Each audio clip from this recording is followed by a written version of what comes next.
आइए आगे बढ़ते हैं और इस सर्वे के कुछ और सवालों पर नजर डालते हैं। अभी तक आप समझ पाए किस तरीके से कोरोना सबसे बड़ा मुद्दा तो है, लोग नाराज भी हैं जिस तरीके से कोरोना काल के अंदर सरकार की तरफ से कामकाज किया गया है। लेकिन इसी सिलसिले को आगे बढ़ाते हैं, एक और महत्वपूर्ण सवाल आपके सामने रखते हैं और सवाल ये कि कोरोना संकट कौन बेहतर तरीके से संभालता।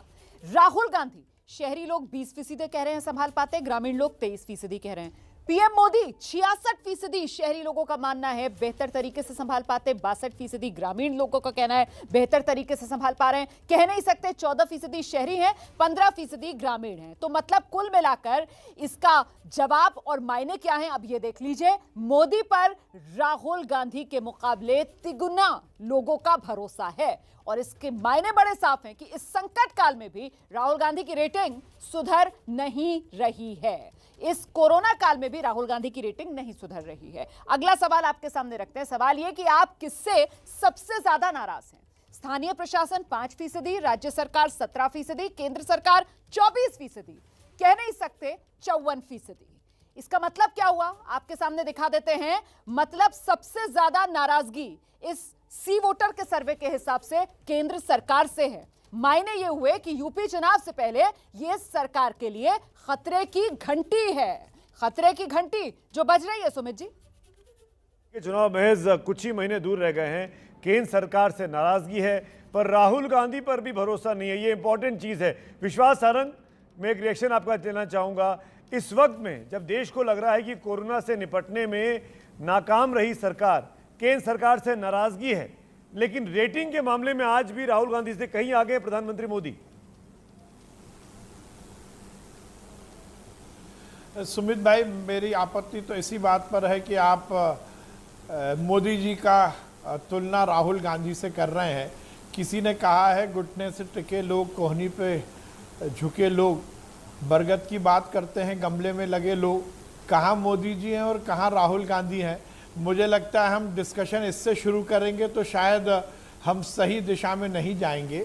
और जहाँ तक रही कोरोना काल में केंद्र सरकार के प्रति या राज्य सरकार या स्थानीय प्रशासन के प्रति नाराजगी, तो मुझे नहीं मालूम आपके सर्वे का क्या आधार है, पर मैं ये मुस्तैदी के साथ कह सकता हूँ कि इस पेंडेमिक में, इस महामारी में केंद्र की सरकार ने जिस मुस्तैदी के साथ काम किया है वो काबिल तारीफ है।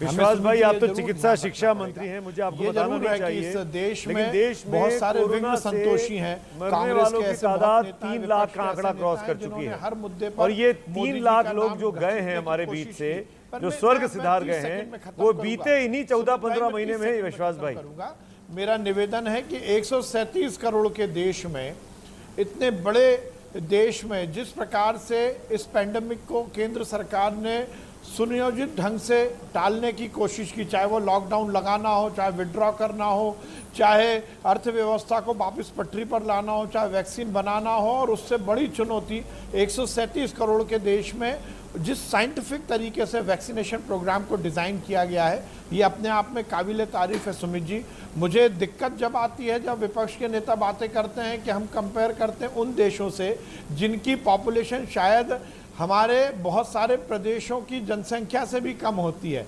हम यदि उनसे कंपेयर करेंगे नहीं चलेगा, हमें अपने देश की परिस्थिति पर ध्यान रखना पड़ेगा, हमें अपने परिस्थिति के बारे में विचार करना पड़ेगा। हमारे देश की परिस्थिति के बारे में ध्यान कौन रखेगा?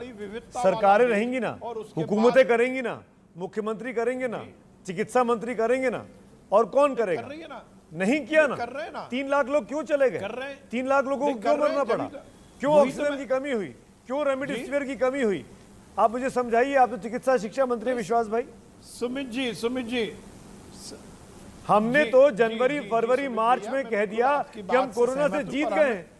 हम तो उस मोड में चले गए थे। बड़े बड़े मंत्रियों के बयान है। नहीं सुमित भाई, मेरा निवेदन है, यदि आप मुझे बोलने देंगे। जी बिल्कुल, बोलिए ना। यही अंतर है। देखिए, महामारी है और महामारी में हर व्यवस्था। सुमित भाई, मैं यदि आप मुझे आज्ञा देंगे तो मैं 2 मिनट में अपनी बात खत्म करूंगा। मेरा निवेदन है, ये महामारी है और महामारी में हर व्यवस्था छोटी होती है। देखिए, हम राज्य की सरकार हैं, हम मध्य प्रदेश में हमने पूरी जिम्मेदारी ली। अब यहाँ पर बैठकर मैं देख रहा हूँ पिछले 1 हफ्ते से विपक्ष के नेता अलग अलग पार्टी के नेता, अलग अलग प्रदेशों के मुख्यमंत्री जहां पर भारतीय जनता पार्टी की सरकार नहीं है, वो अपनी अकर्मण्यता का ठीकरा मोदी जी पर फोड़ने की कोशिश कर रहे हैं। देखिए, संविधान में हर सरकार का, इस फेडरल सिस्टम में हर सरकार का काम किसकी क्या जिम्मेदारी है, नियत है। और हेल्थ विश्वास पूरी भाई, देखिए, तरह मैंने से आपको राज्य टोका का नहीं। विषय है, इस बात ये को स्टेट मानिए, सब्जेक्ट है। इस तो बात को मानिए कि जो आप लोगों ने घोषणा कर दी थी फरवरी मार्च के महीने में कि कोरोना पर विजय प्राप्त कर लिया हिंदुस्तान ने, वो गलत आकलन था। सरकार को दूसरी लहर का, दूसरी वेव का बिल्कुल भी इल्म नहीं था। नहीं, देखिए सुमित भाई, बिल्कुल आप सही बोल रहे हैं। केवल हमें ही नहीं, किसी को भी इस बात का इल्म नहीं था। परंतु आप पूरे साल, 1.5 साल का उठाकर देखिए, हमारी सरकार ने कभी ये नहीं बोला कि कोरोना समाप्त हुआ है। आप ध्यान रखिए, हर समय इस देश में, मैं आपके चैनल को भी, आपको भी बधाई दूंगा, चाहे इस देश का मीडिया रहा हो, चाहे इस देश की सरकारें रही हो, किसी ने ये नहीं बोला कि कोरोना समाप्त हुआ है। ये बात जरूर है कि हम कुछ ना कुछ गैर जिम्मेदार हो गए थे।